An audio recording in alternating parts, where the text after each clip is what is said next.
The second type of irrigation is subsurface irrigation.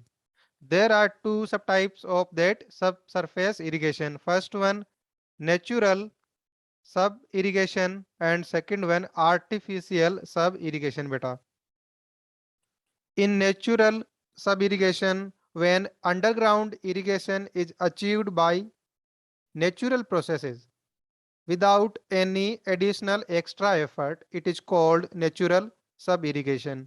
In artificial sub irrigation, when a system of open jointed drain is artificially laid below the soil so as to simply water to the crop by capillarity या capillary action.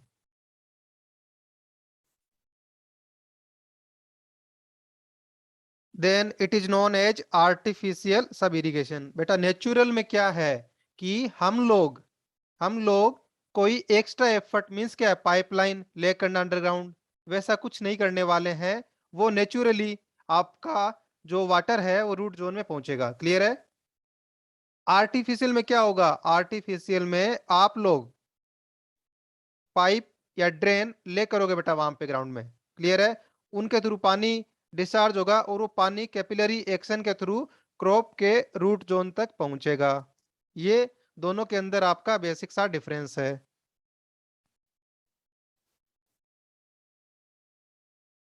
Natural subsurface irrigation, the soil in the root zone should be quite permeable. जो आपकी soil होनी चाहिए वो permeable होनी चाहिए बेटा. क्यों होनी चाहिए परमिएबल? बेटा सॉइल परमिएबल क्यों होनी चाहिए इसके अंदर? अगर परमिएबल नहीं हो तो क्या दिक्कत होगी? सॉइल मैकेनिक्स तो सबने पढ़ा है फोर्थ सेमेस्टर के अंदर. सर वाटर नहीं आ पाएगा कैपिलरी एक्शन के थ्रू ऊपर तक. बिल्कुल सही बेटा. आपको वाटर को तो रूट जोन तक पहुंचाना है. मान लो कि आपका क्रॉप है यहाँ पे, ये मान लो यहाँ तक इसका रूट जोन है. क्लियर है? और मान लो यहाँ पे, यहाँ से आपका पानी कैपिलरी के थ्रू ऊपर आ रहा है, तो क्या होगा? ये जो सोइल है रूट जोन वाली, अगर ये परमिएबल नहीं होगी तो आपका वाटर ऊपर तक नहीं पहुंच पाएगा जितनी अमाउंट में या जितनी क्वांटिटी में हमें चाहिए बेटा. There should be an impermeable substrata below the water table to prevent deep percolation of water. समझ रहे हो? जो मान लो आपका वाटर स्टेटा है उसके नीचे क्या होना चाहिए? आपका एक इम्परमिएबल स्टेटा होना चाहिए, ताकि क्या है, पानी इससे भी नीचे ना चला जाए, डीप परकुलेट ना कर जाए. जब यहाँ वाटर रिटेन नहीं रहेगा तो वो कैपिलरी एक्शन से बेटा क्रॉप के रूट जोन में कैसे पहुंचेगा जब पानी ही नहीं होगा. क्लियर है? There must be abundant supply of quality water, that is one which is salt free. Otherwise, there are chances of upward movement of these salt along with the water या moisture, likely to lead the condition of salt incrustation on the surface. Clear है? अब बेटा जो आपका पानी है मान लो वो सॉल्ट फ्री नहीं है. क्लियर है? उसमें जो सॉल्ट की अमाउंट है ज्यादा है, तो क्या होगा? कैपिलरी एक्शन से पानी ऊपर आ रहा, तो हो सकता है कुछ सॉल्ट डिजोल्व होके वो भी ऊपर आ जाए आपके. वो सॉल्ट जब ऊपर आएंगे, जो सरफेस पे क्या करेंगे, एक परत बन जाएगी सॉल्ट की, उसे क्या बोलेंगे? सॉल्ट इंक्रस्ट्रेशन बन जाएगी वहां पे सरफेस पे. क्लियर है? जो आपकी ईल्ड और प्रोडक्टिविटी को कम कर देगी बेटा. तो हमें ये बात भी ध्यान में रखना है क्वालिटी वाटर के रिगार्डिंग. सेकंड जो हमारा था artificial subsurface irrigation, the concept of maintaining a suitable water table just below the root zone is obtained by providing perforated pipes laid in a network pattern below the soil surface at a desired depth. अब मान लो कि जो आपकी water table है, clear है, वहां जो जितना आपको पानी चाहिए इरिगेशन के लिए वो सब सरफेस पे अवेलेबल नहीं है, तो क्या करोगे? आर्टिफिशियली प्रोवाइड करोगे बेटा. तो कैसे करोगे? परफोरेटेड पाइप का मतलब क्या है? ऐसे पाइप जिनके अंदर बेटा आपके होल बने हुए हैं. क्लियर है? परफोरेटेड मींस क्या हो गया? परफोरेशन बने हुए हैं. क्लियर है सबको?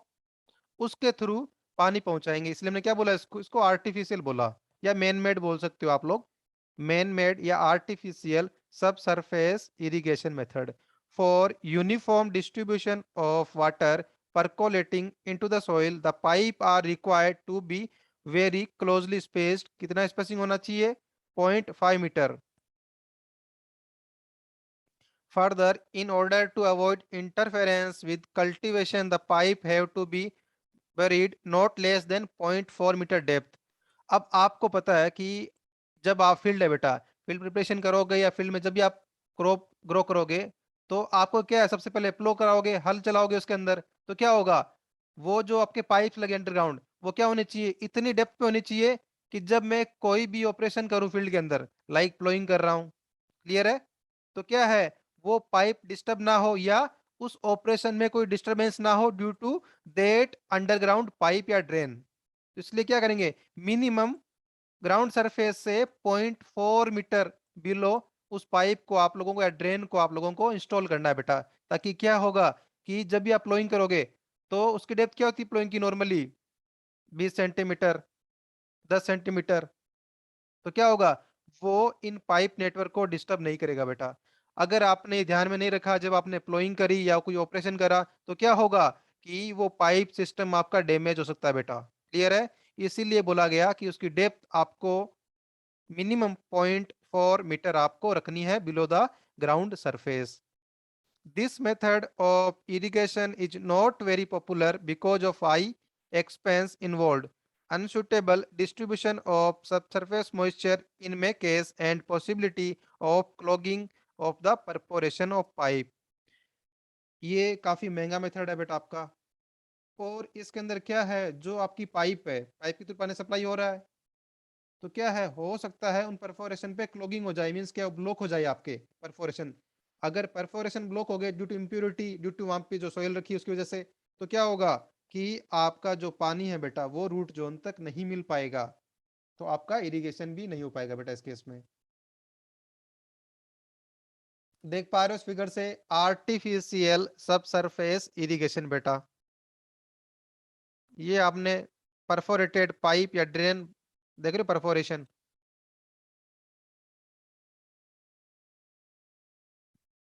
ये डेप्थ कितना होगा, 0.4 मीटर मिनिमम। यहाँ देख पा रहे हो, ये पाइप्स लगे हैं आपके, ड्रेन लगे हैं, यहाँ से 0.4 मीटर मिनिमम। और स्पेसिंग कितनी रखेंगे बेटा,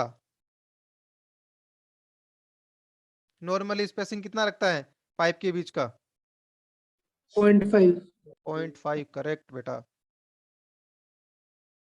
तो क्लियर है सबको, आर्टिफिशियल सब सरफेस इरिगेशन के बारे में बेसिक आइडिया। अब क्या कर सकते हैं, जो पानी सप्लाई तो कर ही रहे हैं बेटा हम लोग पाइप के थ्रू, हम लोग क्या फर्टिलाइजर भी सप्लाई कर सकते हैं इस पाइप के थ्रू। वो परपोरेशन से ऊपर आ जाएंगे और उस पर्टिकुलर क्रॉप को मिल जाएंगे बेटा फर्टिलाइजर भी। क्लियर है, आई थिंक सब लोग अवेयर है फर्टिलाइजर क्या होता है। किसी को डाउट, फर्टिलाइजर, उर्वरक बोलते हैं हिंदी के अंदर फर्टिलाइजर, क्यों यूज करते हैं, कोई बताएगा मुझे, फर्टिलाइजर क्यों यूज करते हैं। सर कीटाणु क्रॉप की मारने के ग्रोथ, लिए। सर क्रॉप की ग्रोथ एनहांस करने के लिए। एनास करना है, तो किससे, कौन रोक रहा है क्रॉप की ग्रोथ को, सर बैक्टीरिया। सर जो सॉइल है उसकी फर्टिलाइजिंग जो कैपेबिलिटी होती है कम हो जाती है, तो फर्टिलाइजर्स का इस्तेमाल करते हैं। यू बोथ आर राइट कि जो जो भी हार्मफुल बैक्टीरियाज हैं और भी है उनकी वजह से, या सॉइल की जो फर्टिलिटी कम है, तो उनको एनहांस करने के लिए हम लोग फर्टिलाइजर यूज करते हैं बेटा। तो वो भी क्या है, इस ड्रेन के थ्रू पानी के साथ डिजोल्व फॉर्म में उन फर्टिलाइजर को भी आप लोग डिस्चार्ज कर सकते हो परफोरेशन से, वो भी पानी के साथ साथ रूट जोन तक पहुंच जाएंगे बेटा। अब जो हमारा आ रहा है नेक्स्ट टेक्निक आ रहा है बेटा, स्प्रिंकल इरिगेशन। ये तो आई थिंक सबने देखा होगा, जिसको हम लोग क्या बोलते हैं, फवारा सिस्टम बोलते हैं, देखा होगा खेतों में सबने या किसी गार्डन में देखा होगा लोगों ने।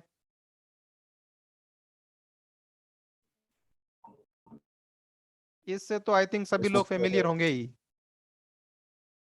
अब आज इसके बारे में डिटेल में पढ़ेंगे कि स्प्रिंकल इरिगेशन क्या होता है, कि उसमें कौन कौन से इक्विपमेंट लगे होते हैं, और इसकी एफिशिएंसी क्या होती है, कैसे वर्क करता है बेटा।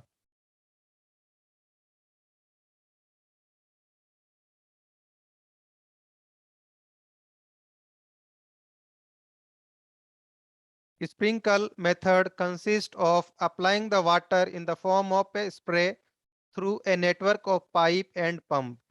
It is a kind of an artificial rain and therefore gives very good result. जैसा कि आपको फिगर में देख पा रहे हो, ये आपका स्प्रिंकल सिस्टम से क्या है, वाटर स्प्रे कर रहा है बेटा, क्लियर है, वाटर स्प्रे कर रहा है। अब बात आ रही है कि इन्होंने बोला कि ये आर्टिफिशियल रेन के जैसा सिस्टम है, क्लियर है, आर्टिफिशियल रेन। कोई बता सकता है कि यहाँ क्यों बोला गया कि स्प्रिंकल सिस्टम को आर्टिफिशियल रेन से क्यों कंपेयर कर रहे हैं, उसको आर्टिफिशियल रेन क्यों बोल रहे हैं? सर क्योंकि ये उसी की तरह रिजल्ट दे सकता है और हर तरीके से हेल्प कर सकता है क्रॉप को। क्योंकि वाटर ड्रॉप्स की फॉर्म में नीचे गिर रहा है। बिल्कुल सही बेटा, जैसा रेन में क्या होता है, यूनिफॉर्मली पानी सभी जगह गिर रहा है, तो वैसा इसमें क्या होगा, इसमें भी देखो बेटा, एक बार जब आपने पंप के थ्रू पानी आ रहा है इसमें प्रेशर से, आपने पानी को यहाँ से डिस्चार्ज कर दिया, उसके बाद क्या है, फ्री फॉल हो रहा है, अंडर ग्रेविटी हो रहा है, तो क्या एज ए रेन आपका एक्ट करेगा बेटा वो आपका। तो जैसा आपको रिजल्ट देखने को मिलता है रेन के अंदर, वैसा ही इसमें देखने को मिलेगा आपको, तो इसीलिए बोला गया इसको आर्टिफिशियल रेन बेटा, क्लियर है। डिस्चार्ज के बाद अंडर ग्रेविटी फॉल होता है बेटा पानी का, इसीलिए बोला गया उसको, और यूनिफॉर्मली फॉल होगा। अगर आपने स्प्रिंकल पूरे फील्ड में लगा रखे हैं, तो मान लो कि इस एक स्प्रिंकल का इतना अप्रोच एरिया है जहां पे ये पानी को डिस्ट्रीब्यूट कर पा रहा है, क्लियर है, तो इस पूरे एरिया में यूनिफॉर्मली डिस्ट्रीब्यूट करेगा बेटा पानी को ये।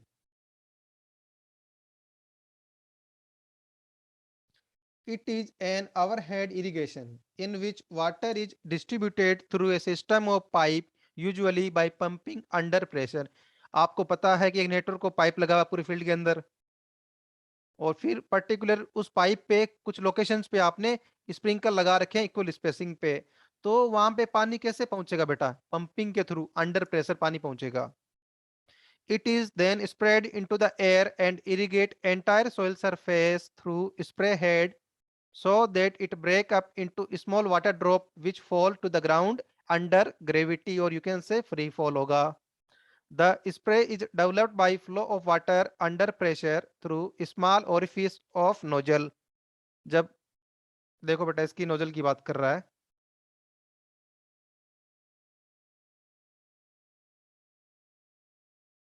मान लो ये आपके पाइप सेंटर ग्राउंड, यहाँ पे क्या होगा, सरफेस पाइप होंगे बेटा आपके यहाँ पे। स्प्रिंकल में क्या डिफरेंस है, जो आपने सब सरफेस में पढ़ा ना आर्टिफिशियल, उसमें क्या था, अंडरग्राउंड पाइप थे बेटा, जबकि स्प्रिंकल में क्या है, सरफेस पे है, जो पाइप रखे हैं आपके सरफेस पे है, क्लियर है, ऐसा कुछ होगा।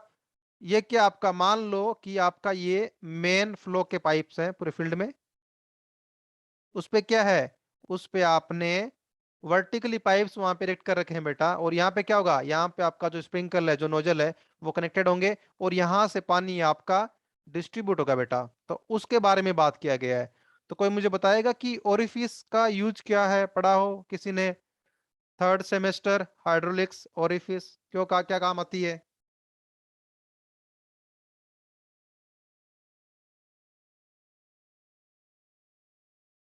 स्मॉल ओपनिंग होती है शायद और फिर तो।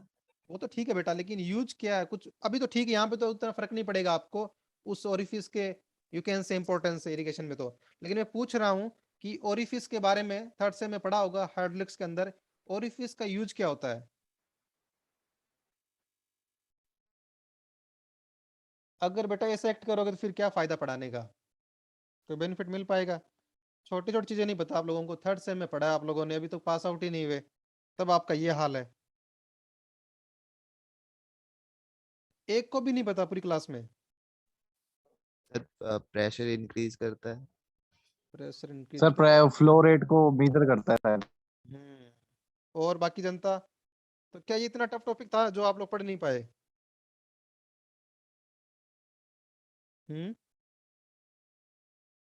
वेंचुरी मीटर, ओरिफिस याद आ रहा है कुछ, वहां पे पढ़ा होगा कुछ, तो सर ने पढ़ाया तो होगा ही, सर ने तो वीडियो भी पढ़े होंगे ग्रुप के ऊपर, लेकिन पढ़े कौन, दिक्कत तो वही है ना बेटा आपके साथ।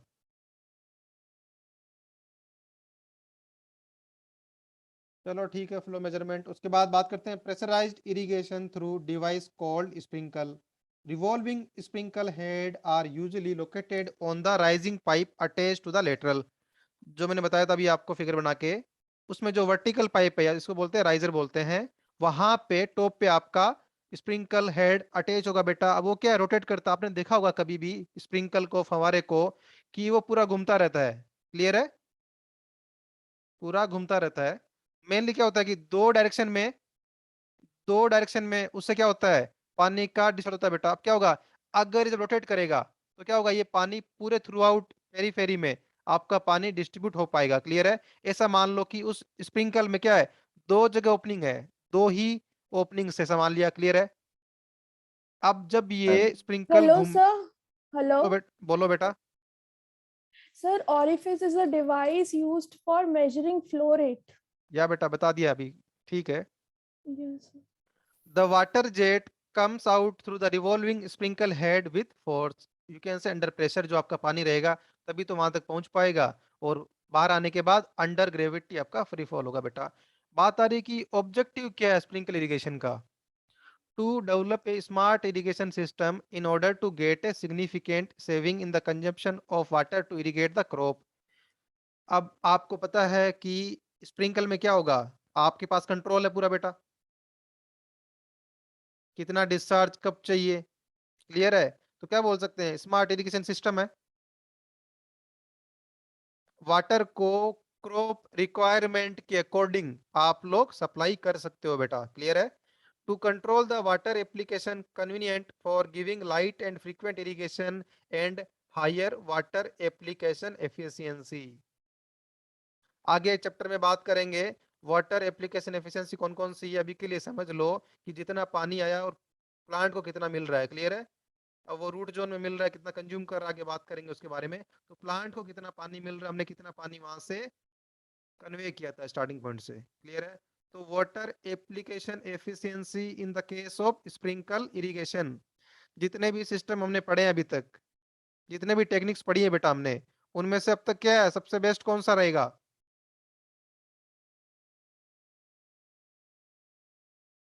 Pre flooding, check flooding, border flooding, furrow irrigation, sprinkle irrigation, इनमें सबसे बेस्ट कौन सा अभी तक? Sir sprinkle irrigation. ठीक है बेटा, स्प्रिंकल लग रहा है। ओके सही है। To use soluble fertiliser and chemical, same वैसा याद आ रहा है नेचुरल सब सरफेस में कि ड्रेन तो यूज कर रहे हैं, वहां क्या अंडरग्राउंड ड्रेन थे, यहाँ पे क्या है सरफेस में खेत के जो सरफेस है ग्राउंड वहां उसके ऊपर रखे हुए हैं। तो क्या होगा, सेम प्रोसेस तो सेम ही है, उन पाइप के थ्रू पानी सप्लाई कर रहे हो, फिर स्प्रिंकल के थ्रू पानी आपको क्रॉप को मिल रहा है आर्टिफिशियल रेन की फॉर्म में। तो क्या ऐसा कर सकते हैं उस पानी के साथ हम लोग कुछ केमिकल या कुछ फर्टिलाइजर है जो सोल्यूबल है उनको डिजोल्व करके भेज सकते हैं हम। Yes sir.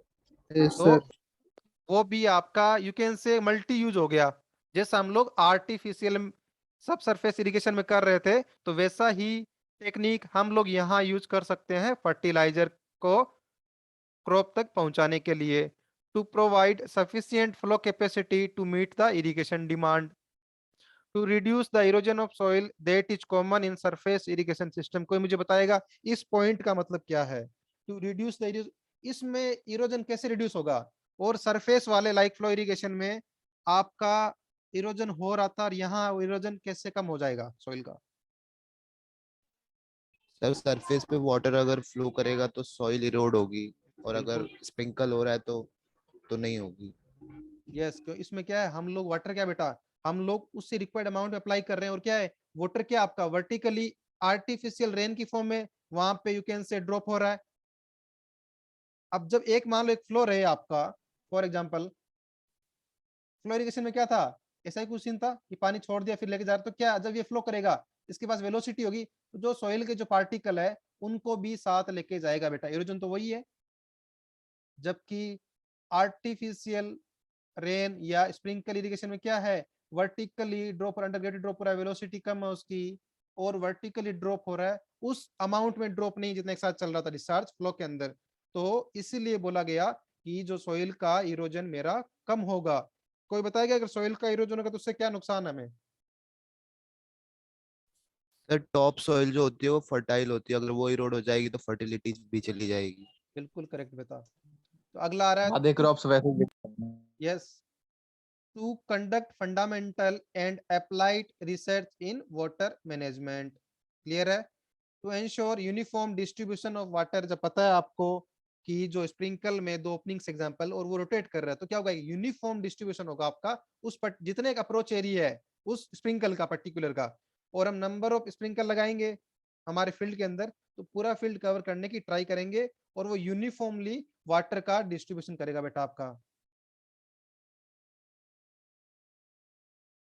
Condition favouring the adoption of sprinkle method, कि ये कब यूज कर सकते हैं इस मेथड को हम लोग, या जब यूज करेंगे तो उसके लिए क्या क्या कंडीशन होनी चाहिए।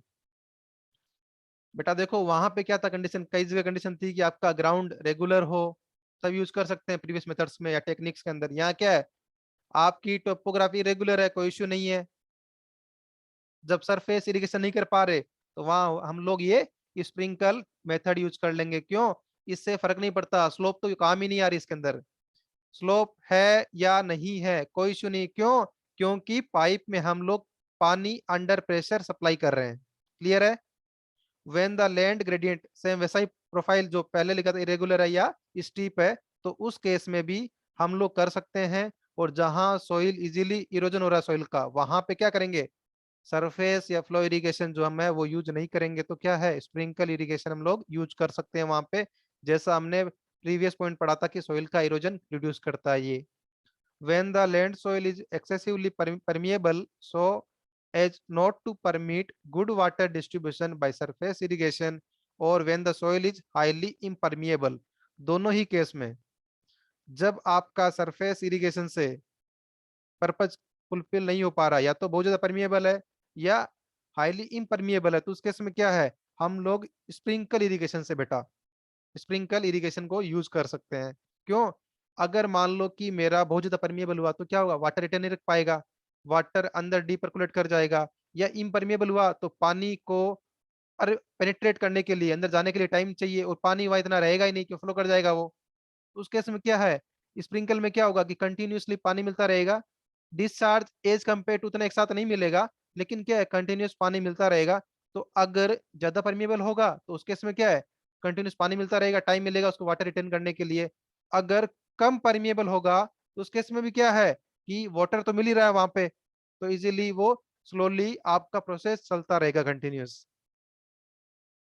जब आपका वाटर टेबल हाई है बेटा, क्लियर है, तो उस केस में क्या है, अगर हम लोग फ्लो मेथड या बाकी मेथड यूज करेंगे तो उसमें क्या होगा कि वहां पूरा सरफेस तक पानी पहुंचने के चांसेस रहेंगे, पूरा क्लोग हो जाएगा। तो उस केस में क्या है, स्प्रिंकल अगर यूज करेंगे तो हमारे लिए बेटर रहेगा बेटा। when the area is such that the seasonal water requirement is low such as near the coast, जहां कम पानी चाहिए, ज्यादा पानी नहीं चाहिए, तो हम लोग इजीली स्प्रिंकल सिस्टम यूज कर सकते हैं। मैंने बोला कि डिस्चार्ज उतना नहीं मिल पाएगा जितना फ्लो में मिलता है आपको, क्लियर है, लेकिन हमारी रिक्वायरमेंट फुलफिल हो जाएगी।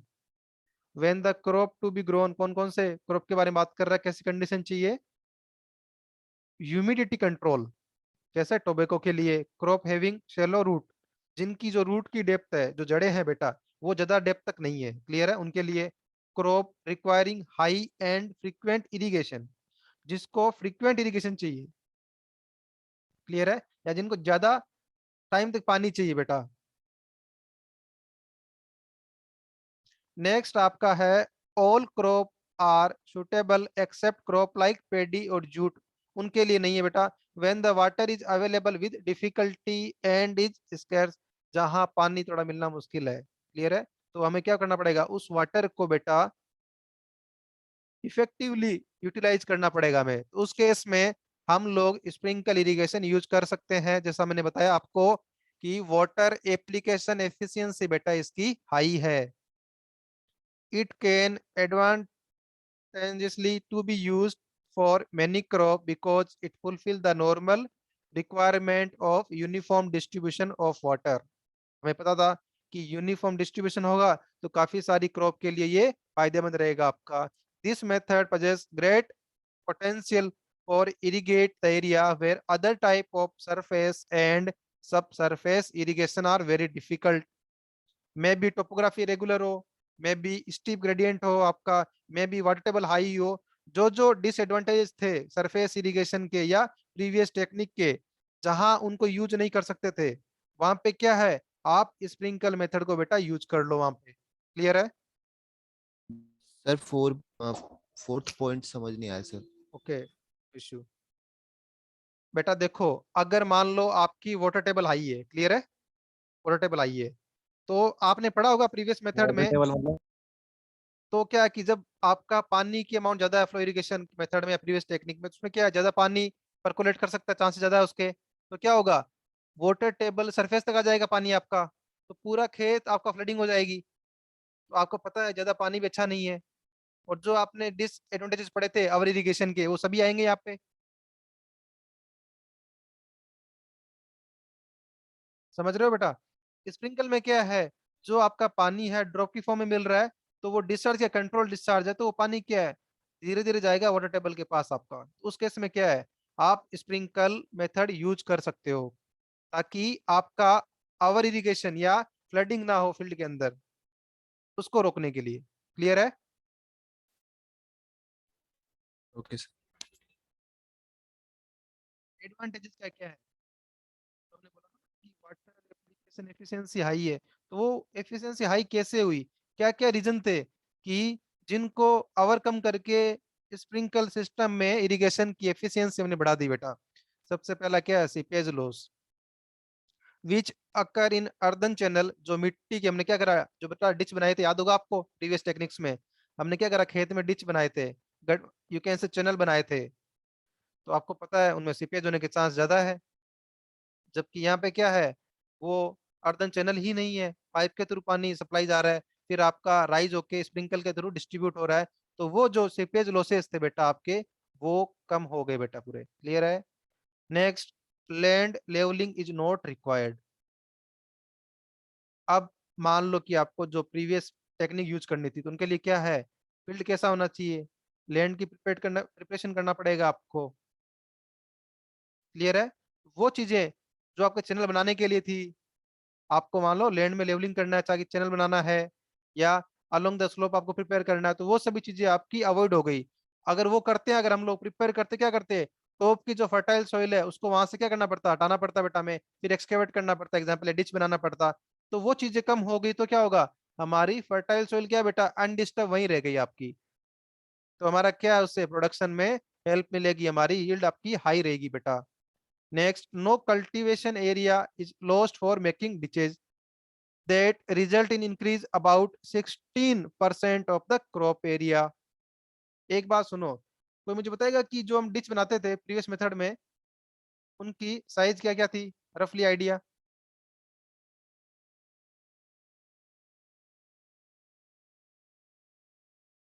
किसी भी टेक्निक के अंदर जो हम डिच बनाते थे, और अब मान लो इसके अंदर पाइप के थ्रू पानी सप्लाई होगा, तो आपको क्या लगता है कि इस डिच के कंपैरिजन में इस पाइप का साइज डायमीटर कम होगा? ये तो सबको है, श्योर हो।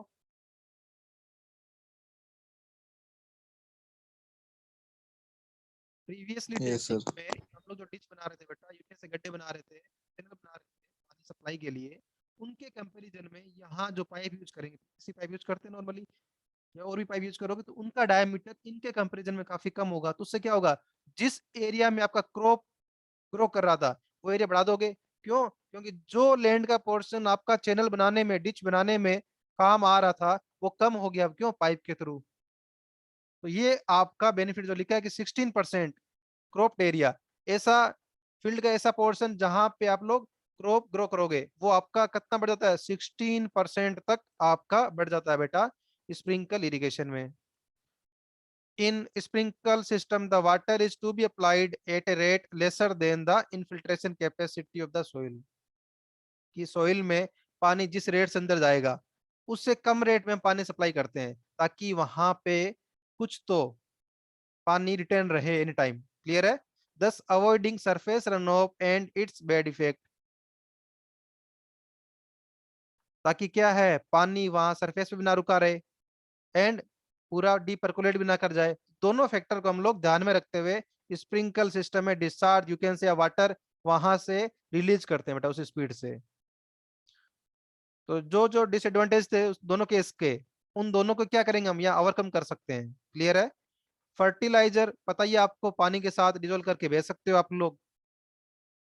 This method leeches down salt and prevent water logging और सेलिनिटी। कोई बताएगा ये मेथड सॉल्ट को नीचे कैसे लेके जा रहा है और वाटर सर लॉगिंग। जो हाँ सर जो पिछला मेथड था उसमें सर कैपिलरी एक्शन से पानी ऊपर आ रहा था तो सॉल्ट ऊपर ले आ रहा था, इसमें पानी नीचे जा रहा है तो ऊपर वाला सॉल्ट नीचे ले जाएगा। बिल्कुल सही, जैसे पानी की फ्लो की डायरेक्शन होगी। सॉल्ट पहुंच कैसे रहा था आपको पता है, पानी के साथ पहुंच रहा था। अगर पानी के फ्लो की डायरेक्शन ही डाउनवर्ड होगी तो क्या होगा, सोल्ट अगर उसके साथ मूव करेगा तो किधर जाएगा, डाउनवर्ड मूव करेगा बेटा आपका। तो जो वाटर लॉगिंग और सैलिनिटी की प्रॉब्लम थी, मैंने क्या बोला, अगर मान लो वाटर टेबल हाई है तो फ्लो में क्या था, ज्यादा पानी डिस्चार्ज आ रहा है, कंट्रोल भी नहीं है, तो वाटर लॉगिंग के चांसेस बढ़ रहे थे, वो यहाँ कम कर दे रहे हैं। तो सोल्ट डाउन चला जाएगा तो सैलिनिटी के चांसेस भी कम है as compare to previous method. it is less labor oriented and hence useful where labor is costly। और जहां लेबर या तो मिलना मुश्किल है या कॉस्टली है। कैसे बेटा, एक बार आपने नेटवर्क बिछा दिया, पाइप बिछा दी, उसके बाद क्या है, मेंटेनेंस कॉस्ट उतनी ज्यादा नहीं है प्रीवियस मेथड के कंपैरिजन में। उनमें क्या थे, अर्धन चैनल थे बेटा, वो डैमेज हो गया तो दोबारा बनाओ चैनल, वो डिच दोबारा बनाओ, काफी लेबर चाहिए उनमें। और कुछ एरिया ऐसे होते हैं जहाँ लेबर मिलना बेटा टफ होता है, तो उन एरियाज में या कॉस्टली लेबर की पर डे जो कॉस्ट होती है वो मान लो ज्यादा हो, तो उन एरियाज में ये मेथड आपका रिलायबल है। एफिशिएंसी की बात करेंगे अप टू 80%। क्लियर है, जितना मान लो आपने पानी अप्लाई किया उसका क्या है, 80% पानी आपका रूट जोन में स्टोर हो जाएगा बेटा। समझ रहे इसका मतलब क्या एफिशिएंसी का। मान लो आपने 100 लीटर पानी, 100 लीटर ऑफ वाटर आपने वहां से सप्लाई करा, और जो 80 लीटर पानी है आपको, सभी क्रॉप की रूट जोन की बात करो मिला के, 80 लीटर वाटर वहां पे आपको प्लांट के रूट जोन में बेटा स्टोर हो रहा है, वहां मिल रहा है प्लांट में रूट जोन में। तो इसीलिए उसे बोलते हैं एफिशिएंसी। कितना पानी आपने वहां सप्लाई किया, कितना एग्जैक्टली प्लांट के रूट जोन में पहुंचा आपका, तो वो कितना है, अप टू 80% हम लोग अचीव कर सकते हैं इसके अंदर। रीजन क्या था, जितने भी टाइप पढ़े हैं बेटा, जितने भी मैंने चीजें पढ़ी है अभी तक, ये रीजन है। सीपेज लॉस नहीं है, टॉप की फर्टाइल सॉइल होगी आपकी, वो वहां से नहीं रिमूव होगी, तो इनकी वजह से क्या है, आपका आपका एफिशिएंसी बढ़ेगा, जो लॉसेज कम होंगे, और यील्ड बढ़ेगा, जो आपकी फर्टाइल सॉइल है प्लस वाटर एप्लीकेशन एफिशिएंसी दोनों के वजह से बढ़ेगा आपको।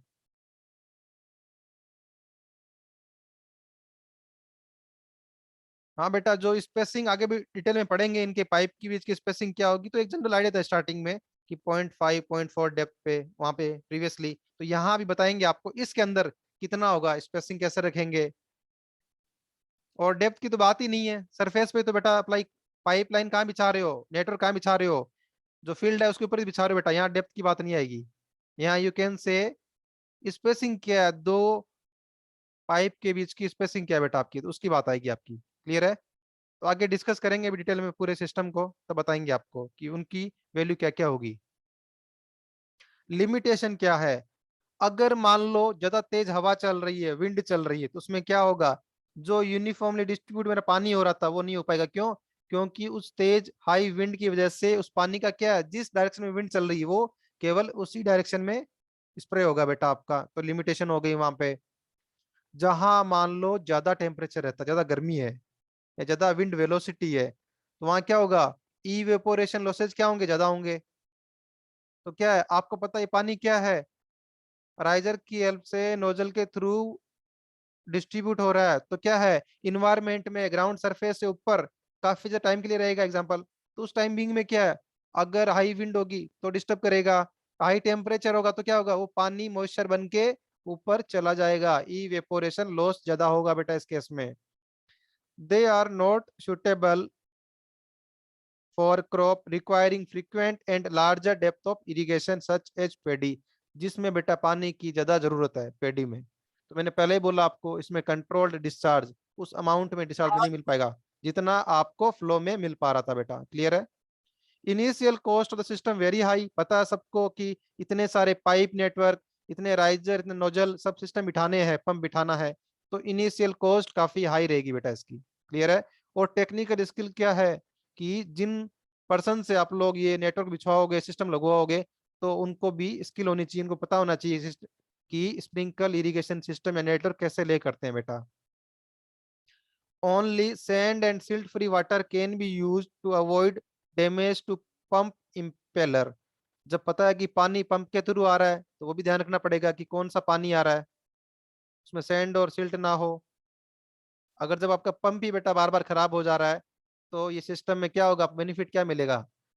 बार बार मेंटेनेंस कॉस्ट बढ़ाओगे तो बेनिफिट नहीं। इसलिए में ध्यान रखना कि पानी कौन सा आए, सैंड एंड सिल्ट फ्री पानी आए, कि अगर पंप ही डैमेज हो गया तो पूरा सिस्टम आपका रुक जाएगा बेटा। और पंप चलाने के लिए आपको इलेक्ट्रिसिटी चाहिए। For heavy soil with poor intake cannot be irrigated efficiently. A constant water supply is needed for commercial use of equipment. Clear है? अब बात आ रही है कि इस स्प्रिंकल जो मेरा सिस्टम है इसकी रिक्वायरमेंट क्या क्या है। To correct design and efficient operation are very important for the success of this system, this method. Special step have to be taken for preventing entry of silt and debris। क्यों? Pump के through आएगा पानी तो damage ना कर दे उसको। Which are very harmful for the sprinkle equipments। Debris, choke nozzle, जो आपका नोजल था बेटा जहां से पानी आपको देखा पाइप के ऊपर लगा हुआ, जहां से पानी आपका स्प्रे हो रहा था, उसको भी चोक कर सकता है। Interfere with the application of water to the land while the abrasive action of the silt cause excessive wear on pump impeller। क्या इफेक्ट होता है इन सिल्ट से, वो बता रहे हैं। जो पंप इम्पेलर है बेटा उसका क्या होगा, उसका वियर हो सकता है। मीन्स क्या है, उसका वियर एंड टीयर का सबको पता होगा। Wear and tear, any idea?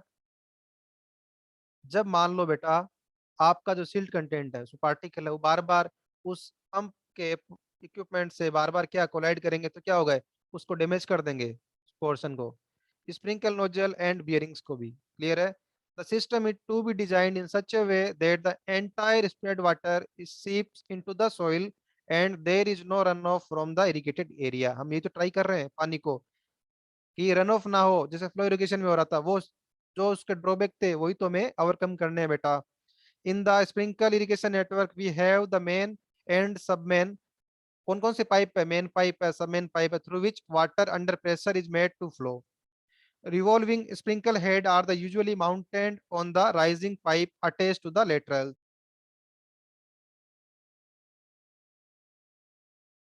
Sprinkle system में बेटा आपके कौन कौन से टाइप है, क्लियर है? तो sprinkle system are the two major type on the basis of the arrangement of spraying irrigation water।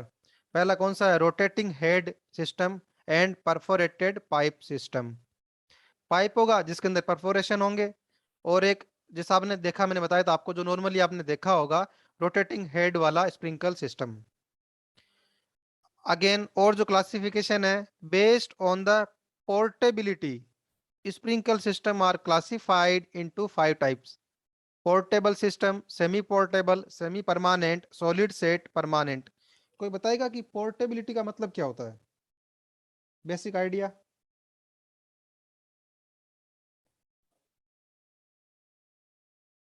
Sir एक जगह से दूसरी जगह उसको ले जा सके इजीली। बिल्कुल बिल्कुल, फिक्स नहीं है, परमानेंट वहां पे फिक्स नहीं पोजीशन उसकी, उसको वहां से आप लोग चेंज कर सकते हो सिस्टम को। क्लियर है? तो वो पोर्टेबिलिटी का मीनिंग हो गया बेटा आपका। तो जैसा नाम है वैसा ही टाइप्स के बारे में डिटेल से पढ़ेंगे वन बाय वन अभी हम लोग। फर्स्ट वन क्या है, रोटेटिंग हेड आपका। Small size nozzle are placed on the riser pipe fixed at a uniform interval along the length of the lateral pipe, and the lateral pipe are usually laid on the ground surface. They may also be mounted on post above the crop height and rotated through 90 degree। Clear है? जैसे आपको figure में दिख रहा होगा कि मान लो कि आपका मेन पाइप होगा, फिर आपका लेटरल होगा, फिर लेटरल से क्या होंगे, राइजर मींस क्या, वर्टिकल पाइप जुड़े होंगे, उनके ऊपर आपका माउंटेड होगा बेटा ये। क्लियर है? तो वो आपका है रोटेटिंग हेड वाला, जैसा फिगर में देख पा रहे हो आप सभी लोग। ये डिफरेंट रोटेटिंग हेड के टाइप है बेटा आपके। Next you know perforated pipe system. This method consists of drilled holes or nozzles along their length. जैसा आपको डायग्राम में दिख रहा था, परफोरेटेड पाइप, आपका पाइप के अंदर क्या है, होल है, ड्रिल्ड होल आपके, उनके थ्रू क्या है, जब बेटा आप पानी को अंडर प्रेशर सप्लाई करोगे पाइप के अंदर, और जहां पे उसे ओपनिंग देखने को मिलेगा, क्लियर है, वहां से पानी का डिस्चार्ज आपका मिलेगा बेटा आपको। The system is usually designed for relatively low pressure, कितना, 1 kg पर सेंटीमीटर स्क्वायर। इस प्रेशर की रेंज में आपका पानी का जब डिस्चार्ज इस प्रेशर पे रहे तो उसके लिए आपका सिस्टम डिजाइन किया जाता है बेटा आपका। ये बेस्ड ऑन पोर्टेबिलिटी कौन कौन से थे, पहला था portable. A portable system has portable main line, lateral and pumping plant. ये क्या है, ये पोर्टेबल है बेटा, इनको क्या है, एक जगह से दूसरे जगह फील्ड के अंदर आप लोग ट्रांसफर कर सकते हो पूरे सिस्टम को, पोर्टेबल है बेटा आपका ये।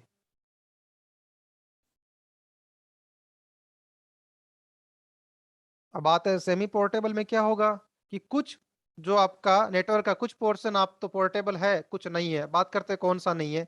ए semi portable system is similar to a portable system except that the location of water source and pumping plant. देखा बेटा आपने, जो वाटर सोर्स है और पंपिंग प्लांट है वो शिफ्ट नहीं कर सकते, वो वहीं रहेगा, एक फिक्स लोकेशन है उसकी।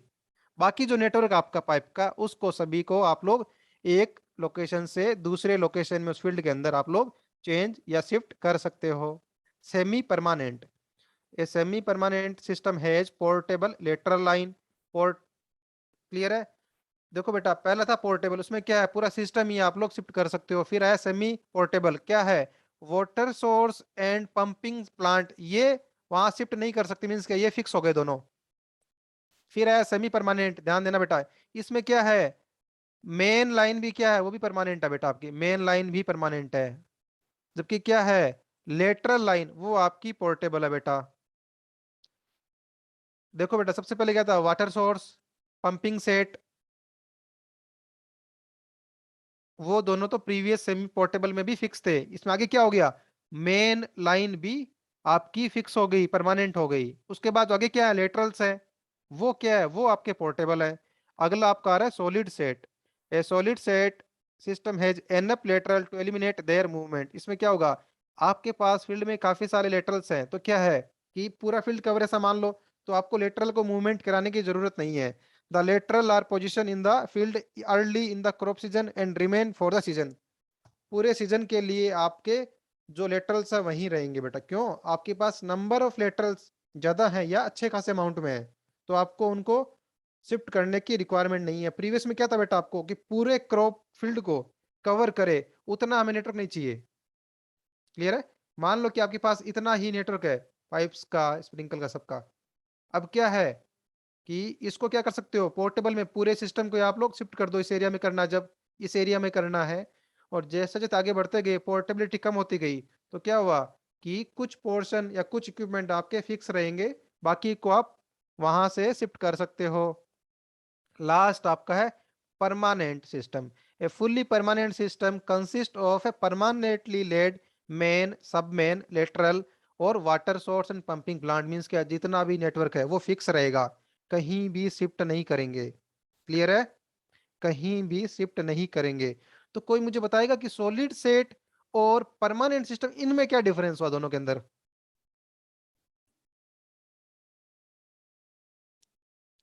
एनी आइडिया, जैसा देख के पता लग रहा है अभी तक कि सॉलिड सेट और परमानेंट में क्या डिफरेंस हुआ फिर आपका।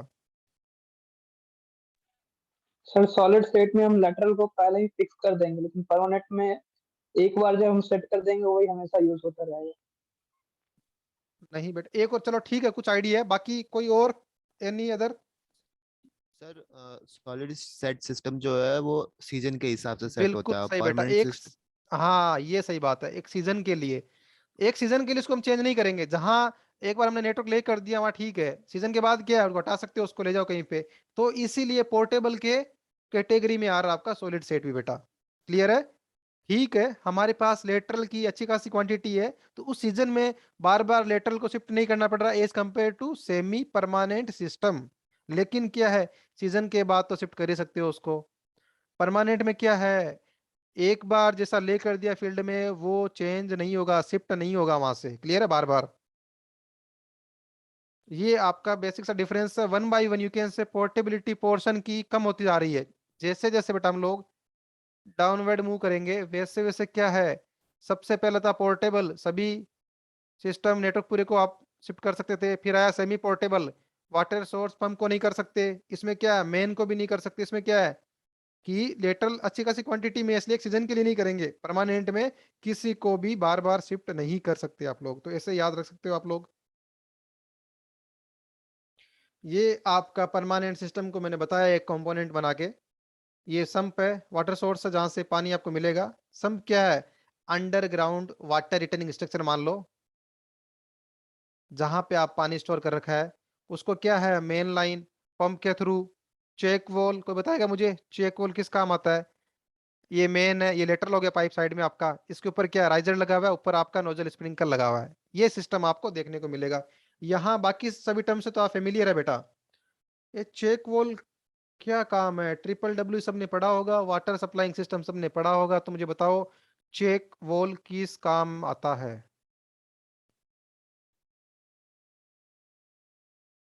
सर सर पानी रिटर्न ना आ जाए उसके लिए चेक खोल रहे, पानी रिटर्न वापस ना आ जाए वो रिटर्न, पाइपलाइन फिर में। बेटा नॉन रिटर्निंग वॉल किस काम आएगा? यही है क्या? दोनों सेम है? पानी को एक डायरेक्शन में वन वे की तरफ ले जाता है और फिर वापस, मतलब एक ही वे होता है इसका, वैसा कुछ। तो मैं अगर इसको बोल दूं कि नॉन रिटर्निंग वॉल तो भी ठीक है?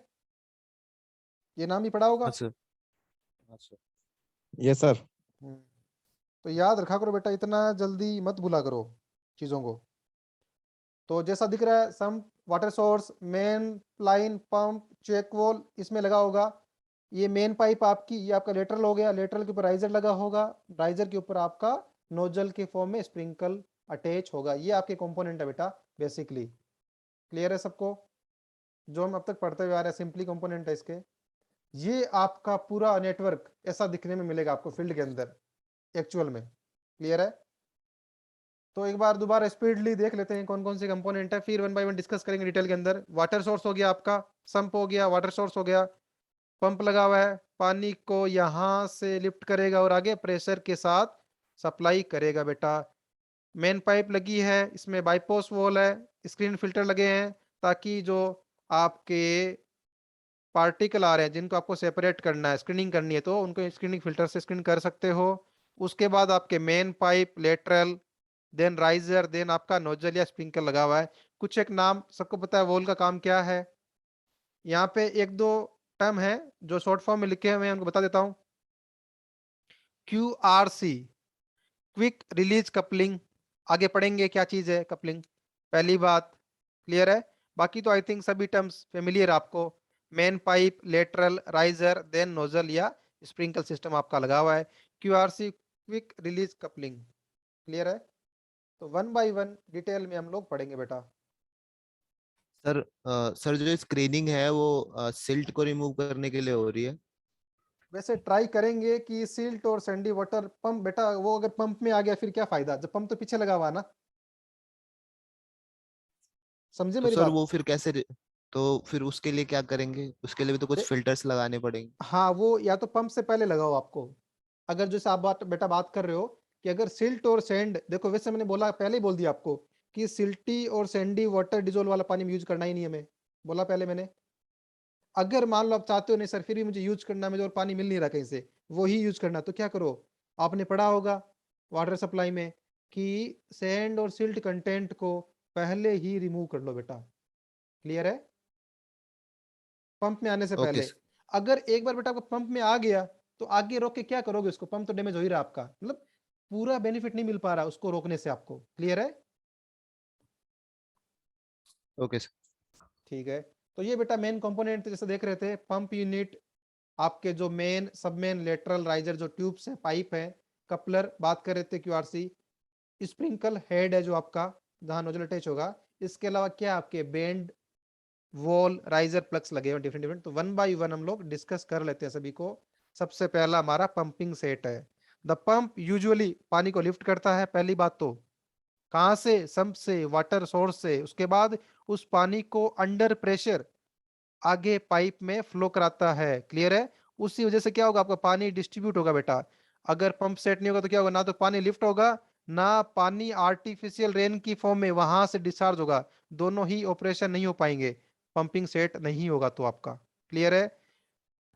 इसके बाद नेक्स्ट आपका मेन लाइन, जैसा हमने पढ़ा है कि कुछ में परमानेंट होती है, कुछ में पोर्टेबल होती है। हम लोग दोनों ही लाइंस यूज करते हैं, डिपेंड करेगा आप कौन सा इरिगेशन, स्प्रिंकल इरिगेशन का टाइप यूज कर रहे हो। Permanent line are used where crop require full season irrigation, and steel pipe or PVC pipe are used for permanent main line. Lightweight aluminum pipe with quick coupler QRC are used for most portable main line. ये तो सबको पता है कि अगर आपको portable use करना है तो उसे उठाना पड़ेगा, वहां शिफ्ट करना पड़ेगा। तो क्या होना चाहिए, इस वर्ड का सबको पता लग रहा है ये क्यों बोल रहे हैं पोर्टेबल में? लाइट वेट क्यों बता रहे हैं पोर्टेबल के लिए? क्लियर है सबको? Yes sir. चलो ठीक, आगे बढ़ते हैं। अब बात आ रही कपलर की। फिगर देख पा रहे हो बेटा? शायद किसी ने देखा हो जब आपका राइजर होगा वहां अटैच होता टॉप पे आपका, ये याद आ रहा है किसी को? या दो पाइप जो ज्वाइन करने आपको वहां पे, तो इस पे डिपेंड करेगा कौन सा टाइप कपलर का। क्लियर है? ये आपका स्प्रिंकल हेड है बेटा, ये तो आपका स्प्रिंकल हेड है जो आपका राइजर के ऊपर लगा होगा। अब बात आ रही कपलर की, बात कर रहे हैं पहले हम लोग कि कपलर क्या, जैसा नाम में पता लग रहा है, कपलर दो पाइप को ज्वाइन करेगा बेटा आपका। क्लियर है?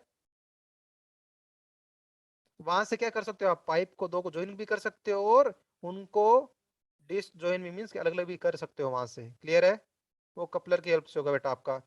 एसेंशियल एक coupler should provide a reuse and flexible connection. Coupler जो प्रोवाइड करेंगे वो कैसा होना चाहिए, ध्यान सुनना बेटा, कि वहां से जब मान लो कि पोर्टेबल सिस्टम यूज कर रहे हो तो क्या करना पड़ेगा, हो सकता है कि आप कुछ पाइप वहां से डिस्कनेक्ट करके शिफ्ट करने पड़े।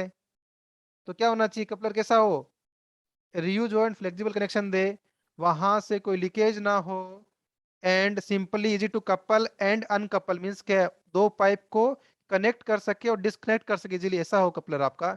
और लाइट वेट हो और नॉन कोरोजिव एंड ड्यूरेबल हो आपका, जो कॉमन रिक्वायरमेंट रहती है हमारी किसी भी इक्विपमेंट से या यू कैन से किसी भी मशीनरी पार्ट जब भी हम उसको खरीदते हैं, जब भी यूज करते हैं, वही इससे हमारी एक्सपेक्टेशन रहेगी। जिस पर्पज के लिए हम यूज कर रहे हैं, किस लिए कर रहे हैं, दो पाइप को ज्वाइन करने के लिए, तो ज्वाइनिंग भी इजीली हो और डिस्कनेक्ट भी इजीली हो जाए पाइप मेरे, वहां से लीकेज नहीं हो, ड्यूरेबल हो, तो वो मेरे कपलर के रिक्वायरमेंट होने चाहिए। अब बात आ रही है स्प्रिंकल हेड की, जैसा फिगर दिख रहा है आपको, main pipe, lateral, riser, riser के ऊपर लगा आपका स्प्रिंकल हेड, जहां से क्या बेटा आपका, जहां से आपका वाटर आपका डिस्चार्ज होगा। Different type of sprinkle are available. They are either rotating or fixed type. The rotating type can be adapted for a wide range of application rate and spacing. They are effective with pressure of about 10 to 70 meter head at the sprinkle. Pressure ranging from 16 to 40 meter fixed head. अब बात आ रही है sprinkle head की। Clear है? दो type के बताया मैंने आपको, रोटेटिंग और फिक्स। देखो बेटा इसका मतलब क्या है, आप लोगों ने कॉमनली देखा रोटेटिंग वाला क्या होगा, ये जो सिस्टम अगर मान लो रोटेटिंग होगा तो क्या होगा, मान लो कि यहाँ से पानी का डिस्चार्ज हो रहा है और यहाँ से हो रहा है, एग्जांपल ना, दो ही डायरेक्शन से हो रहा है। और हमें तो पता है कि पूरा मान लो ये मान लो यहाँ पे आपका लगा हुआ है, तो क्या होना चाहिए, थ्रू आउट पूरे इस अप्रोच जोन में आपका, इन्फ्लुएंस जोन में आपका पानी का डिस्ट्रीब्यूशन होना चाहिए। अगर हमें पता है कि दो ही डायरेक्शन या दो ही आउटलेट गिवन है तो क्या होना चाहिए, अगर जब रोटेट करेगा यहाँ से पूरा राउंड में, तो ही क्या होगा, मेरे पूरे इस इन्फ्लुएंस जोन में पानी का डिस्ट्रीब्यूशन कर पाएगा बेटा। अब बात है कितना प्रेशर चाहिए, 10 टू 70 मीटर हेड। कोई बताएगा इस हेड का मतलब क्या है, 10 से 70 मीटर हेड किसका, वाटर हेड। क्लियर है? प्रेशर कैसे निकालते हैं, एग्जांपल अगर स्टैटिक से ले रहा हूं तो रो जी एच, तो rho of water specific gravity multiply by head 10 to 70 metre, तो अकॉर्डिंगली आपका प्रेशर मिल जाएगा बेटा आपको। और फिक्स हेड के लिए कितना होगा बेटा आपका 10 to 40 metre, sorry 16 to 40 metre आपका हेड होना चाहिए। प्रेशर कैसे निकालोगे हेड से, पता है, अगर स्टैटिक कंडीशन में तो rho ji H, rho of water 1000 kg पर metre cube, specific gravity 9.81 multiply by head कितना है वहां पे पानी का। Debris screen, Debris screen are usually needed when surface water used as the source of irrigation. The function of screen is to keep the system free of trace that might plug the sprinkle nozzle. जो sprinkle के nozzle को बेटा क्लोग कर सकें, उन debris को आपको रोकना है। क्लियर है? डी सिल्टिंग बेसिन, जैसा ये बोल रहे थे कि सर सिल्ट और सैंड होगी तो क्या करेंगे, या क्या फिल्टर से काम बन जाएगा जो हम पंप के बाद में लगा रहे हैं, तो उसका भी सॉल्यूशन है बेटा। Desilting basin may be required to trap sand or suspended silt where the water come from the stream, open ditches or well water having silt।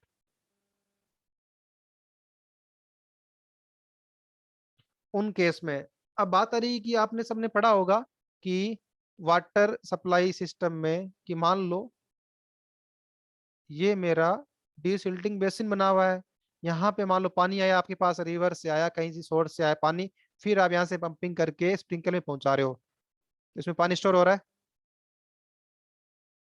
अगर मैं इस पानी को अनडिस्टर्ब छोड़ दूं कुछ टाइम बीइंग के लिए, ताकि जो मेरे पार्टिकल सेटल कर जाए, क्लियर है बेटा, उससे क्या होगा कि जो मेरे सिल्ट कंटेंट है, जो हेवी पार्टिकल, वो क्या होंगे, नीचे सेटल कर जाएंगे। कुछ पड़ा है वाटर सप्लाई में ऐसा कुछ? सर सेडिमेंट टैंक इसी पे काम करता है। सेडिमेंटेशन, बिल्कुल करेक्ट वर्ड बेटा, टेक्निकल वर्ड यही है सेडिमेंटेशन, बिल्कुल सही। तो वो आपका प्रोसेस या वो टेक्निक यूज करेंगे डीसिल्टिंग बेसिन में बेटा। तो क्लियर है आपको कि सर कैसे दूर करेंगे अगर मेरा सिल्ट वाला पानी है या सैंड वाला पानी भी आ रहा, तो फिर उसको यूज करेंगे बेटा पंपिंग के लिए डीसिल्टिंग करके। अब बूस्टर पंप सबको पता है किस काम आएगा, बूस्ट करने के लिए, मीन्स क्या है, प्रेशर के साथ पानी को, फोर्स के साथ पानी को सप्लाई करने के लिए। Take off valve there are generally needed to control the pressure in the lateral line, जो मेन है, उसके बाद लेटरल लाइन है, फिर राइजर है, फिर आपका नोजल या स्प्रिंकल हेड लगा हुआ है। तो उन्हें लेटरल में प्रेशर को कंट्रोल करने के लिए जो वोल काम में लेंगे, टेक ऑफ फॉल बोलेंगे बेटा।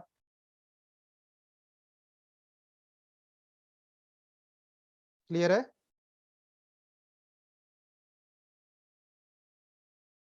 Flow control valve are used to regulate the pressure and discharge of individual sprinkle and may be helpful unevenness of the ground cause and unequal distribution of pressure along the lateral।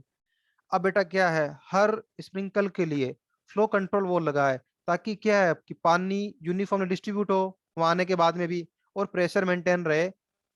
तो उसके लिए क्या है, आपने flow control wall लगा रखे हैं। Individual sprinkle से भी आपका डिस्चार्ज या जो आपका वाटर रिलीज हो रहा है वो रिक्वायर्ड प्रेशर के साथ हो, पहली बात, रिक्वायर्ड अमाउंट में हो आपका, उन सब के लिए क्या है, फ्लो कंट्रोल वॉल है बेटा आपके। लास्ट सबको पता है फर्टिलाइजर एप्लीकेशन भी कर सकते हैं। तो soluble chemical fertiliser can be injected into the sprinkle system and applied to the crop। When applied with the sprinkle system, the fertilizer is easily placed at the desired depth in a soluble and readily available form to the plant without any danger of being leached away। अब बात है कि देखो बेटा, जब मैंने पहले बताया सोइल का इरोजन क्यों नहीं होगा, फ्लो में क्या था, फ्लो इरिगेशन में सोइल का इरोजन के चांसेस थे। तो क्या है, अगर फर्टिलाइजर आपने अप्लाई किया वहां पे, वो भी साथ में क्या हो सकते हैं, लीच आउट, मीन्स क्या है, बह के बाहर निकल सकते हैं फील्ड से। अगर वहां पे रिटेन ही नहीं रहेंगे तो मेरी क्रॉप को कैसा मिल पाएगा फर्टिलाइजर। क्लियर है? तो जो ड्रॉबैक वहां थे वो या क्या हो रहे हैं, वो ड्रॉबैक से हम ओवरकम कर रहे हैं बेटा। The two operations, namely irrigation and fertilizer application, are done simultaneously। क्यों? उस पानी के साथ ही हम लोग फर्टिलाइजर को सप्लाई कर रहे हैं। तो क्या होगा, जो लेबर की कॉस्ट लगती मेरे को, वो भी क्या होगी, वो मेरी सेव हो जाएगी। क्लियर है? General rules for sprinkle system design. Main का मतलब क्या है? Main pipe should be laid up and down hill, lateral should be laid across the slope और nearly on the contour. Clear है? फॉर मल्टी, बेटा ये सब क्यों कर रहे हैं, कोई बताएगा मुझे? कि जो मेरी मेन पाइप है उनको तो laid up and down hill पे डाल रहे हैं, स्लोप पे डाल रहे हैं, और जो लेटरल है उनको कंटूर पे डाल रहे हैं, ऐसा क्या रीजन है?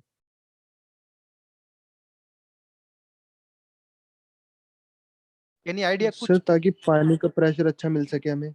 यूनिफॉर्म, उन सभी यूनिफॉर्म, उस पर्टिकुलर लेटरल में क्या है, यूनिफॉर्म प्रेशर रहे। क्लियर है? उस लेटरल में, तो उसके लिए for multiple lateral operation lateral pipe size should not be more than 2 diameter. Clear है? ऐसा नहीं हो कि आप मान लो कि 10 टाइप के लेटरल पाइप जो यूज कर रहे हैं और डिफरेंट डिफरेंट 10 टाइप के डायमीटर, ऐसा नहीं हो। 2 टाइप के डायमीटर रखो, ज्यादा डिफरेंस ना, उससे क्या होगा, उससे जो आप प्रेशर है वो भी डिफरेंट कर जाएगा सबके लिए, तो क्या होगा, डिस्ट्रीब्यूशन भी क्या होगा आपका, वो भी डिफरेंशिएट होगा सभी के लिए। तो हम यही तो चाह रहे हैं बेटा। आर्टिफिशियल रेन क्यों बोला गया? कि यूनिफॉर्म डिस्ट्रीब्यूशन के लिए तो बोला गया हमने। Water supply source should be nearest to the centre of the area. इससे क्या होगा, तो बताएगा मुझे? वाटर सप्लाई सोर्स सेंटर में क्यों रख रहे हैं हम लोग? ताकि हर हर तरफ से चले जाए, मतलब ताकि आपस पानी का में प्रेशर हर जगह पे इक्वल हो सके।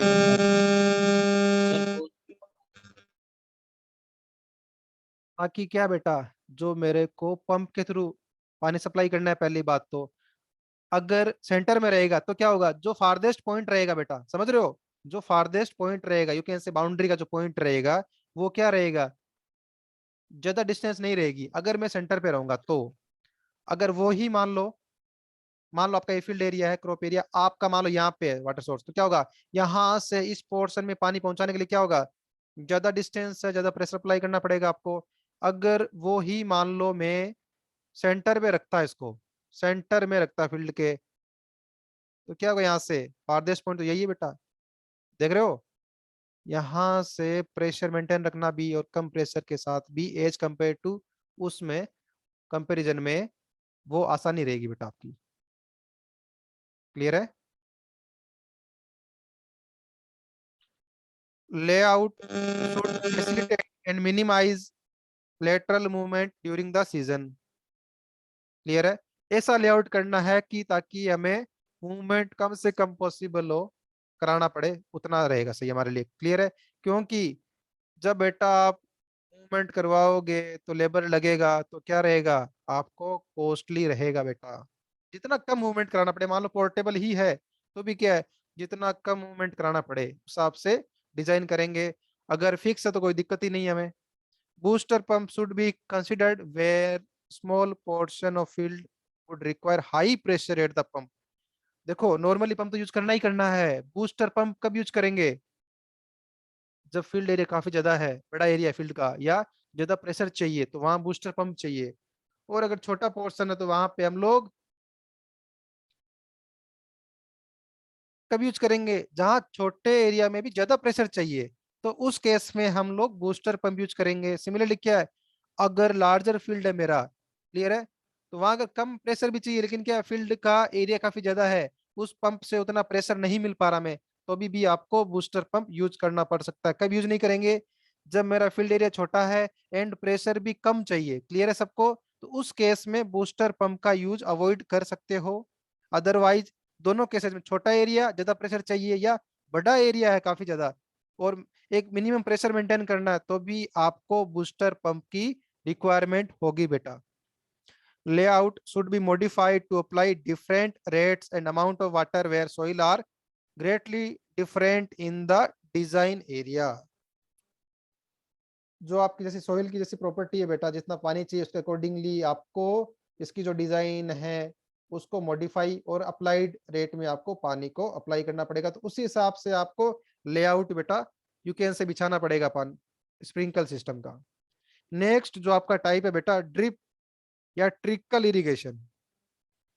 इन फिगर में देख पा रहे हो बेटा आप, स्प्रिंकल में क्या था कि पानी वाटर सोर्स से पंप के through main, sub main, lateral, फिर राइजर, देन नोजल के थ्रू आर्टिफिशियल रेन की फॉर्म में डिस्ट्रीब्यूट हो रहा था। अब बात आ रही है ड्रिप में क्या है, ड्रिप में क्या डिफरेंस होगा, ये कैसे डिफरेंट है बाकी टेक्निक से, और इसमें एफिशिएंसी क्या प्रीवियस जितनी भी टेक्निक पढ़ी हमने उन सबसे ज्यादा होगी। तो उन सभी पॉइंट को वन बाय वन डिस्कस करेंगे। इसका दूसरा नाम क्या है, ट्रिकल इरिगेशन और ड्रिप इरिगेशन। जैसा फिगर देख रहे हो आप, ये आपका ड्रिप इरिगेशन का फिगर है बेटा। अब बात आ रही कि drip irrigation, drip irrigation is also known as trickle irrigation. In this method water is applied in the form of drop directly near the base of the plant. पता लगा कि ये डिफरेंट कैसे हुआ स्प्रिंकल से।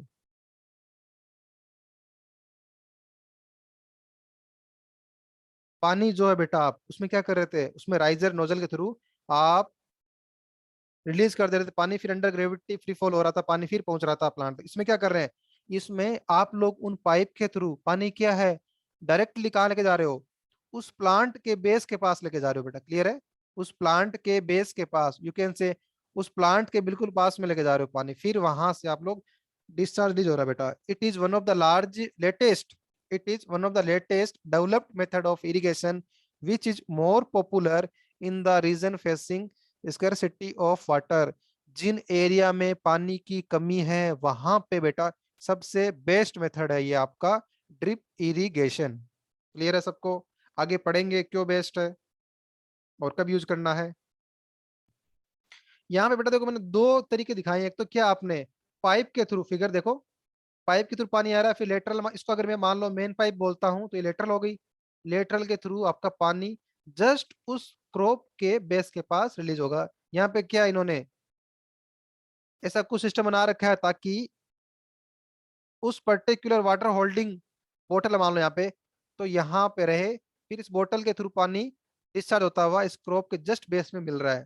तो ये भी एक टाइप का आपका ड्रिप इरिगेशन हो गया बेटा आपका। क्लियर है,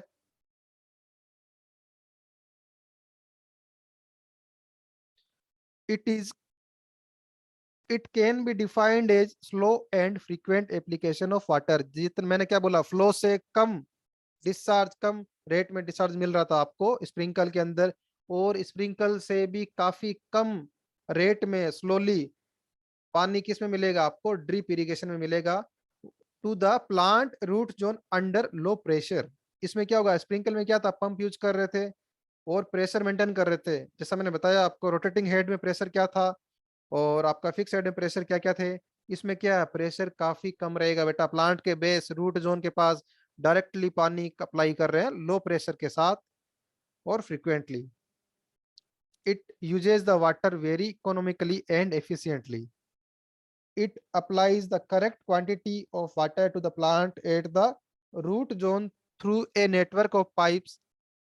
water used is about 10% of flooding method, thus save water। याद आ रहा है जो free flooding, wild flooding, check flooding, water flooding, उसमें जितना पानी यूज होगा उसका केवल 10% पानी ही लगेगा ड्रिप इरिगेशन में। तो कितना सेव कर लिया बेटा पानी हमने,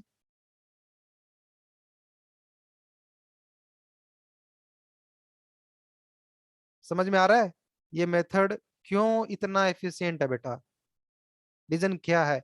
अभी तो ये मैंने किससे कंपेयर किया है, ये मैंने बेटा फ्लो इरिगेशन मान लो या जो टेक्निक्स पढ़ी हमने फ्लो पे, जिसमें पानी फ्लो करा देते हैं सरफेस पे, वहां से कंपेयर कर रहा हूँ प्रीवियस टेक्निक से। स्प्रिंकल को एक बार के लिए छोड़ दो, स्प्रिंकल के अलावा जितने जो भी टेक्निक थे पहले के, वहां से कंपेयर कर रहा हूँ एक बार के लिए। तो इतना सेविंग आपका, स्प्रिंकल से भी कंपेयर करेंगे कि उससे कितना बेटर है ये।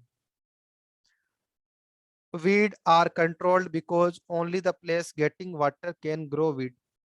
अब कोई बताएगा weeds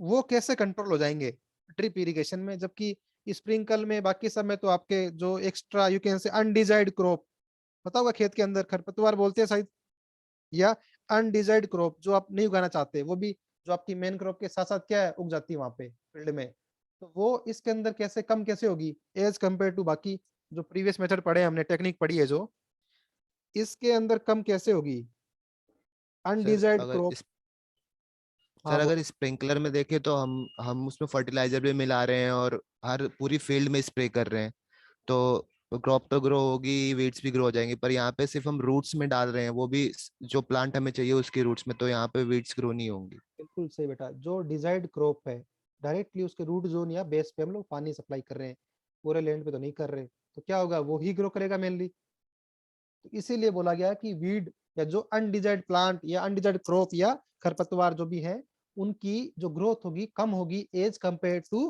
प्रीवियस मेथड बेटा आपका। There is a reduced evaporation, only potential transpiration is considered. आगे बात करेंगे पोटेंशियल ट्रांसपिरेशन क्या है, अभी के लिए अवॉइड करो, यहाँ पे टर्म को डिटेल में डिस्कस करेंगे नेक्स्ट चैप्टर के अंदर हम लोग। तो यहाँ पे देखो इवेपोरेशन कम हो रहा है बेटा, जब आपका जो पानी है वो यू कैन से आपका उतना टाइम एनवायरमेंट में रहेगा ही नहीं, हवा में रहेगा ही नहीं पानी, जैसे स्प्रिंकल में हो रहा था, तो क्या होगा, उतने ही चांसेस कम है इवेपोरेशन के। पानी डायरेक्टली बेस या रूट जोन की तरफ अप्लाई कर रहे हो डायरेक्टली, तो क्या उसका कांटेक्ट जितना कम रहेगा इवेपोरेशन के लिए, तो इवेपोरेशन भी उसका उतना ही कम होगा बेटा आपका। There is no need for a drainage system. कोई बताएगा मुझे कि ड्रेनेज सिस्टम क्यों नहीं चाहिए, जो हम लोग फ्री फ्लडिंग चेक फ्लडिंग सब में कर रहे थे, ड्रेनेज एक लास्ट में हम लोग ड्रेनेज चैनल बना रहे थे स्लोप के लास्ट में, कि जो एक्स्ट्रा पानी होगा वो ड्रेन आउट कर देंगे, उसकी यहाँ पे रिक्वायरमेंट नहीं होगी। सबको समझ में आ रहा है या किसी को डाउट है कि सर यहाँ ड्रेनेज सिस्टम क्यों नहीं चाहिए हमें?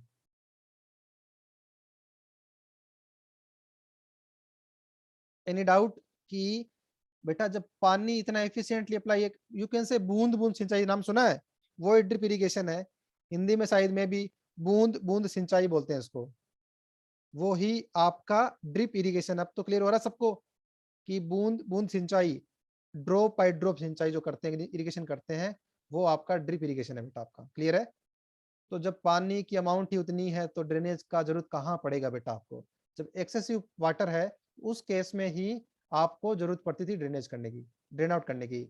प्रेशर लो होगा, जैसे मैंने बोला आपको इरिगेशन एफिशिएंसी इज अबाउट 80% और 80 से भी ज्यादा होती है नॉर्मली, कभी कभी क्या है बेटा 90% तक भी चली जाती है आपकी irrigation efficiency drip irrigation case में, क्लियर है।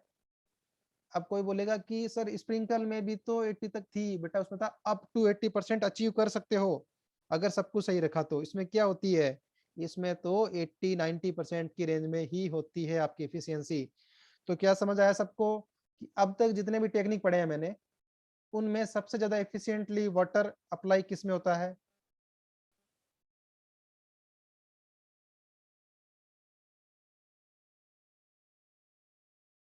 अभी तक जितने भी टेक्निक पढ़े हैं बेटा हमने, free flooding, check flooding, border flooding, furrow, sprinkle system and drip irrigation या ट्रिकल इरिगेशन या बूंद बूंद सिंचाई, इन सब में सबसे बेस्ट वाटर अप्लाई या यू कैन से यूटिलाइज किस में कर रहे हो आप? ड्रिप। ड्रिप, बिल्कुल सही बेटा, ड्रिप इरिगेशन, क्लियर है। तो बात करते हैं, डिटेल में पढ़ते हैं, अभी हमने बेसिक आइडिया ले लिया है। The design of drip system is simple, these requires क्या क्या pipe, accessories and equipment. This method can be very well adopted for wide space crop like coconut, mango, sapota, banana etcetera. देखो बेटा कि wide space का क्यों बोल रहे हैं, वाइड स्पेस वाले उनमें भी इसको यूज कर सकते हैं। देखो अगर वाइड स्पेस क्रॉप आपका मीन्स क्या, नंबर ऑफ क्रॉप प्लांट कम है बिल्कुल उसके अंदर फील्ड के अंदर, तो अगर आप स्प्रिंकल यूज करोगे तो क्या होगा, फालतू में एक्स्ट्रा जो एरिया होगा उसमें भी पानी सप्लाई कर दोगे, वीड ग्रोथ होगा उसमें।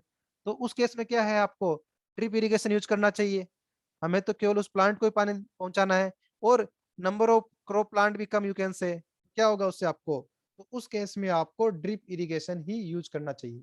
और कौन कौन से हैं, कोकोनट, मैंगो, बनाना एक्सेट्रा के केस में आपको ड्रिप इरिगेशन यूज करते हैं बेटा हम लोग। और जहां जिन फील्ड में, जिन एरियाज में वाटर की स्कैरसिटी है, पानी बहुत कम है बेटा, वहां पे हम लोग drip irrigation, like desert areas हैं जो हमारे, वहां पे भी ड्रिप इरिगेशन को हम लोग यूज कर सकते हैं इजीली।